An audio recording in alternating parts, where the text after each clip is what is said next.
Yun, naka-test drive na kami, nakauwi na. So, live data namin ulit. Yan, pumapalo na talaga siya ng zero. Pagkatapos linisin ng oxygen sensor, pati itong isa. Sige sir, pitikin. Ayun o. Ayun o. Ayun, pati yung isa nga, nagsisero na rin. Yung isa sa palatandaan talaga na bumalik na sa dati. Ayun. Linis lang na oxygen sensor kailangan.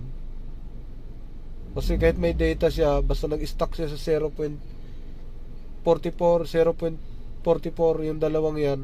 Kahit may reading siyang ganito, ipa-plot talaga niya pagka madumi ang oxygen sensor. Ito, magaganda na reading nito, umabot ng 0.6, tapos 0.1, pataas baba na sila. Sensor, bank 1 sensor 1, bank 1 sensor 2. Ayan, nagsisero tapos pumapalo. Ayun. Puwersa kasi yun pag pumalo, yun o. Ayun.